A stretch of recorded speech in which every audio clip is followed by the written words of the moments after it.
There is a deception concerning Judgment Day that people have. This idea that we will all just be standing in line, all of us, and when we get to this line, God will be telling us, you're going to heaven, you're going to hell. And this deception that has been perpetuated out there.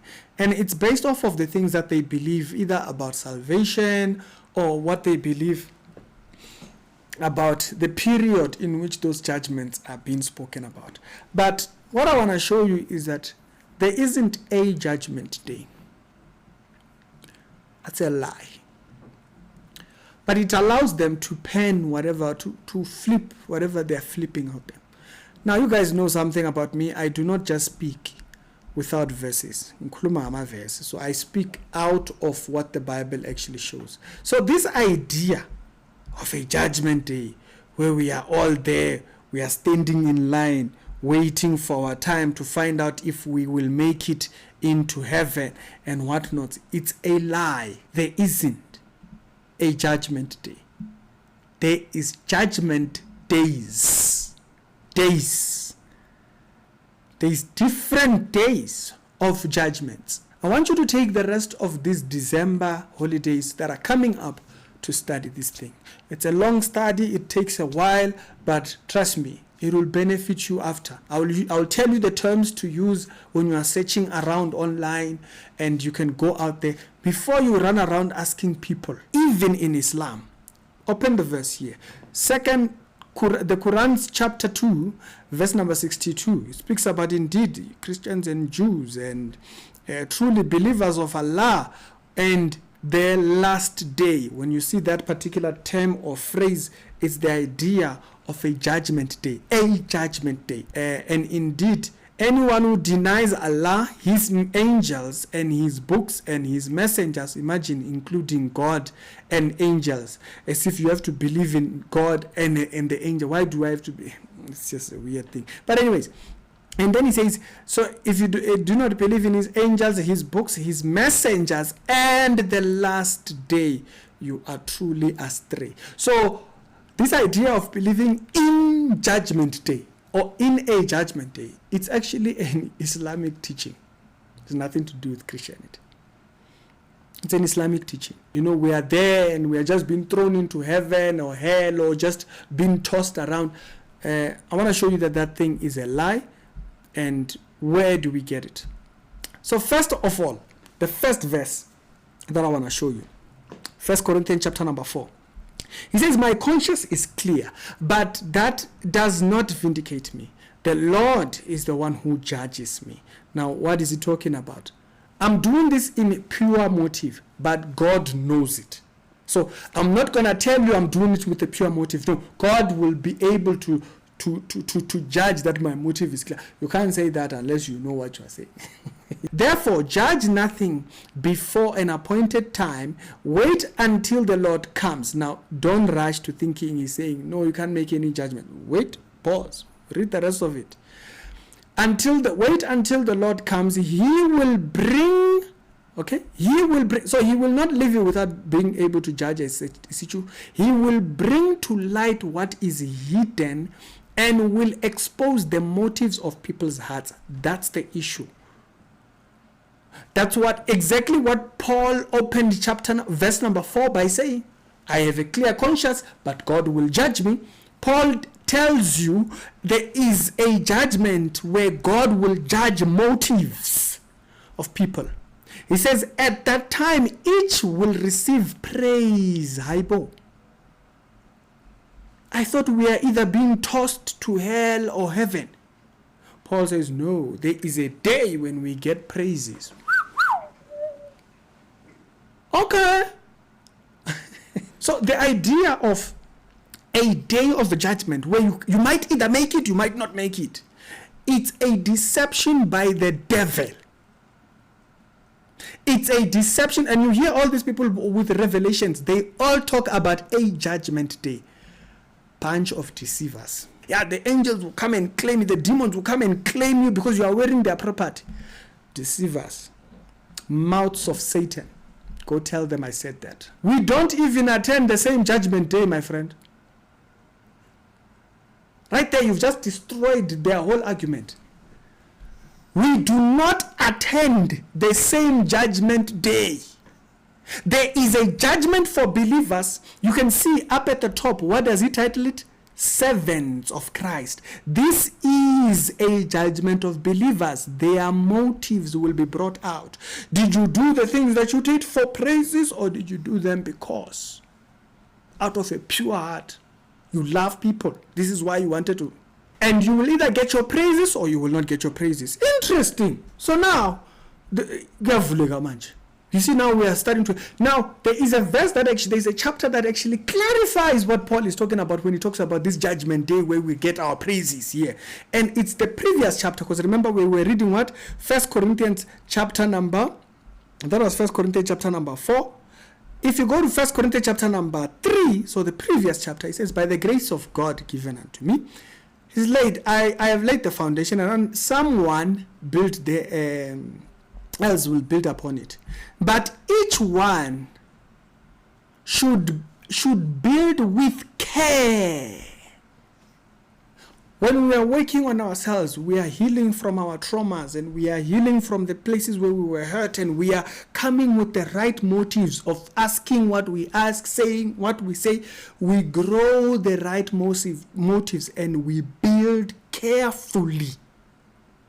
We grow in forgiveness. We build with care. This is what he means when he says, work out your salvation with fear and trembling. He doesn't mean be scared, you might go to hell. Only an unbeliever says that. Don't listen to such a person.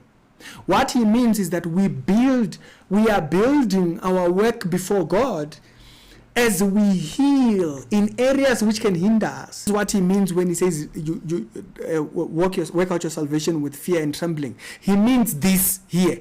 We build upon that foundation with care. And then he explains another foundation you can't lay. The foundation that's laid is Jesus. If anyone builds on this foundation with gold, silver, and costly stones, what is he talking about? A person who does a good job. You are mkwanas of the gospel.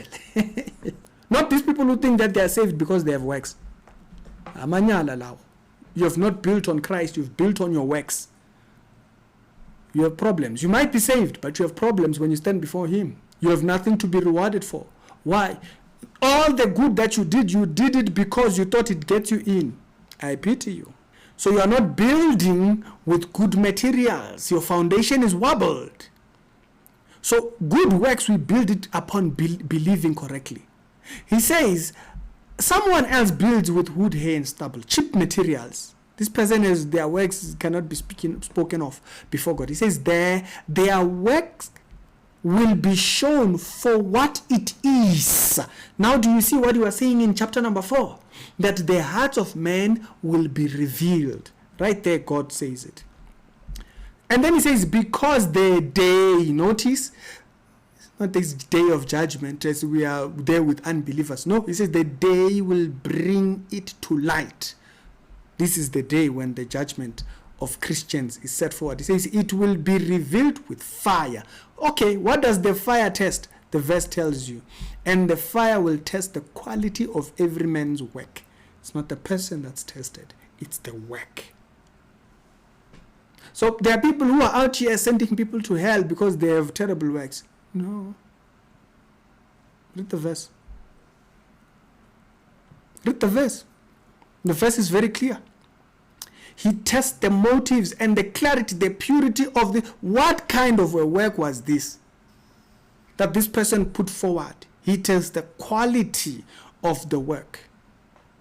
The works that we do in good are not the ones that get us in. The works that we do in good, they earn us a reward. Remember what chapter number 4 says? These works, they will receive as praise before God. It's very important we have our doctrine correct. Chapter number 4 and chapter number 3 are agreeing. The works are tested because they give us either praise or nothing. If you build with wood and stubble, you have nothing. Our works do not say that we are saved. Our works tell us what reward and quality did we build. is very important. And then he says, if then, okay, let's say maybe your work was nonsense. If what you have built survives, if it survives the fire, the builder will receive a reward. Notice, that's a different thing. You are not being told whether you are getting into heaven. The works of the believer get them a reward. They don't get them into heaven. Why? It is a day of either getting praise or it's like a prize day. A Christian's day of judgment, it's a prize day. It's not you are in or you are out. Tell them. We don't talk. Some of you talk too much. We talk all too much. Too much. No verse. No verse. You have shame. At least have shame. Even if it's not there, please build one. Send you to hell, as if you are who? Have shame. The day of judgment for Christians, it's not the day of judgment where we are all there. The day when Christians are judged is different from the day when unbelievers are judged. Let me give you the word. It's called bema seat of Christ. This is what even Google tells you about the bema seat of Christ. It says a theological concept referring to an evaluation of believers' lives and works after salvation. Here we are being judged after we were saved. What were our works like? What he has built survives, he will receive a reward. He's not told he's going to hell.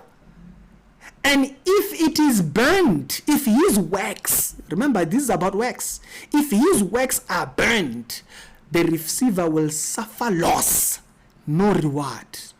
This is what we mean when we say a Christian will be naked. I've made an entire study on that, showing and explaining that.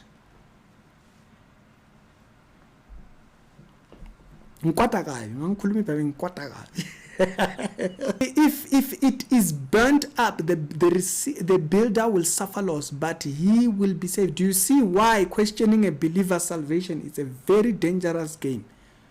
You are playing a dangerous game. You will answer. That's called spiritual abuse. If you thought it's only physical, there's such a thing as spiritual abuse. When you are teaching false doctrine, that's spiritual abuse. The work did not send him to hell. The works meant that it was burnt. He had no reward, but he himself, he was saved. Explain that verse, please. You just talk. Don't be proud. You're out. You're just talking. They just talk nowadays. It's like talking is just cheap now.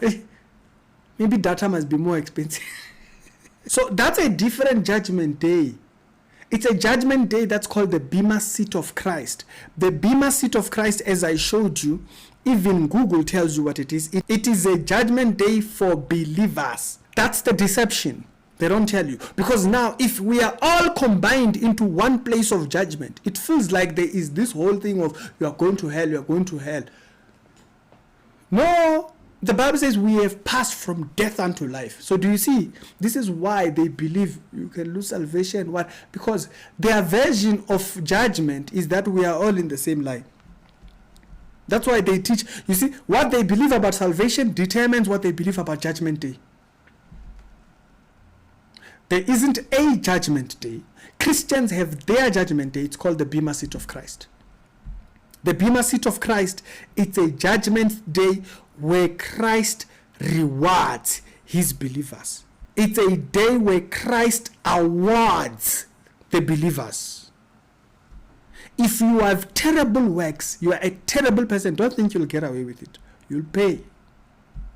We should tell you ahead of time. Now, as I've spoken about that now you may be wondering, okay, what are the other judgment seats? Okay? Before I get to that judgment seat, I want to prove this idea that I've just spoken about, that the judgment of believers is before Jesus. In 1 Corinthians chapter number 15, it says, at his coming, those who belong to him, those who believe him, so the resurrection will happen for the church at the rapture, right? And then the end will come when he will hand over the kingdom. This is the part that I wanted to. This is the end of the millennium, right? Okay, my bad. So he hands over the kingdom after the millennium, because remember, at the millennium reign, so we get raptured, 7 years we're with the Messiah, the second coming is set. At the second coming, there is another judgment. And what is it called? This one I won't read it for you. You can go and read it yourself. This is at Matthew chapter number 25. It's called the judgment of the sheep and the goat. The judgment of the sheep and the goat is not Christians and unbelievers now, during the church age. No, this is at the second coming. So he goes, we are raptured and we go. This is why people who believe in post-rapture have a problem. Because where do you place this? Where do you place the judgment of things? It's not one day. They will say, no, it's the day when he judges. This is a separate judgment. Yes, so 41 here, depart ye from me when you are cursed unto the thing. 34.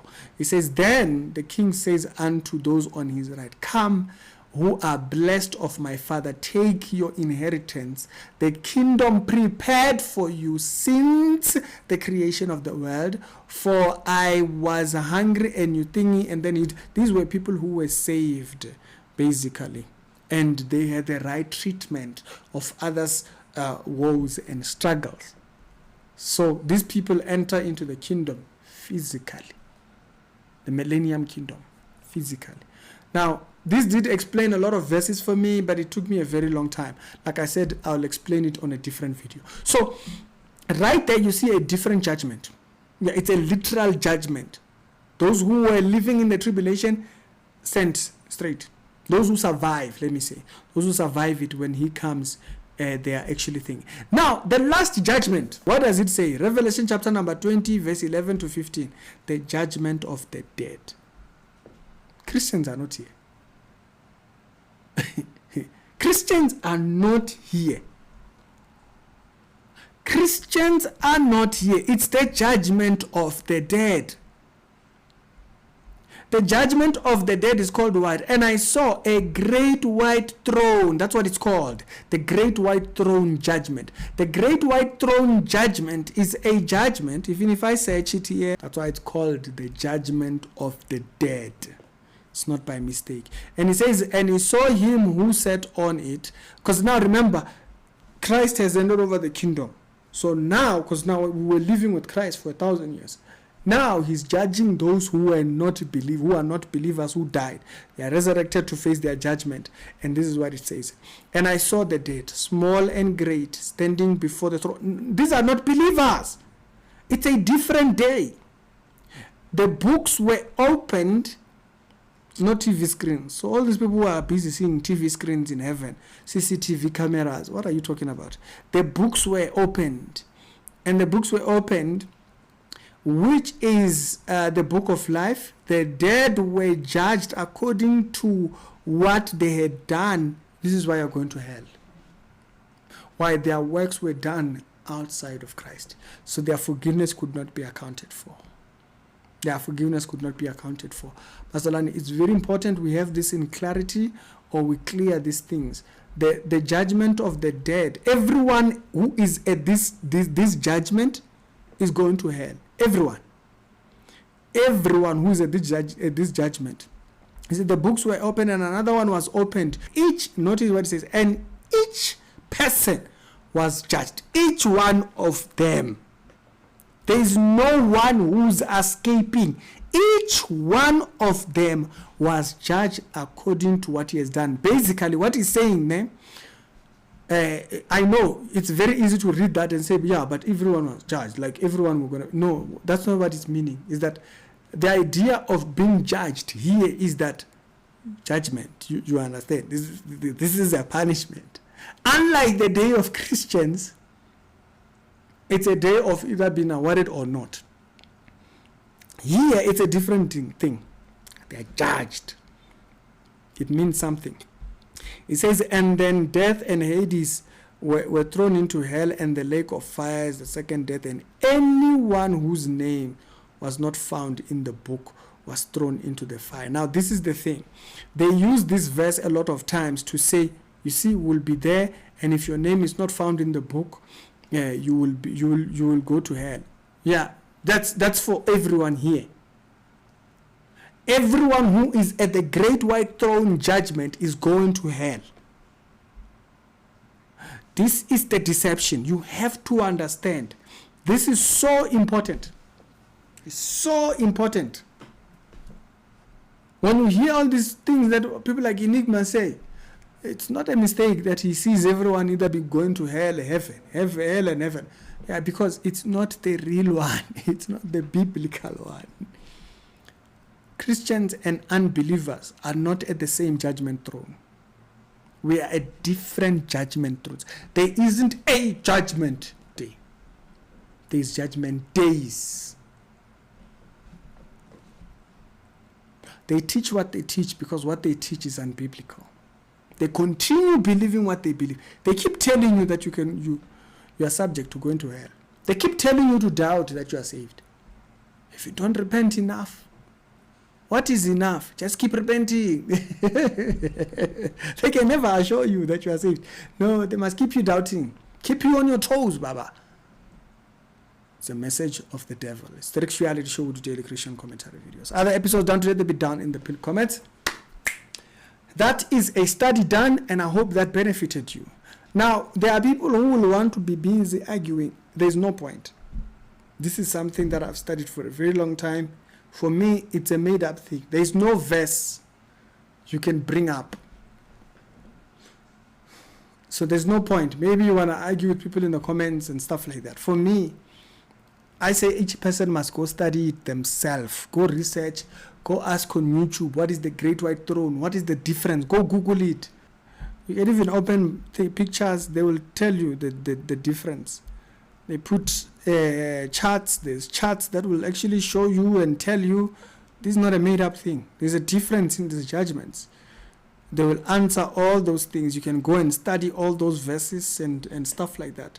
It's a subject matter I've studied. I'm not confused about it. I think if you are still not sure, study, sit down, take your time. It takes time. Take the December and really go through it. We are not at the same judgment. Everyone at the great white throne is going to hell. Everyone. The reason why he's opening the book is because God is fair. You have to understand why. The reason why he's even opening the book of life. They're not in the book of life. Why is he opening it? Because God is fair. He's fair. He wants them to see this is why you're going to hell. You're not there. So when it says anyone whose name was not found, they were not going to be found. Their names were not going to be found. This is God being fair. God is fair.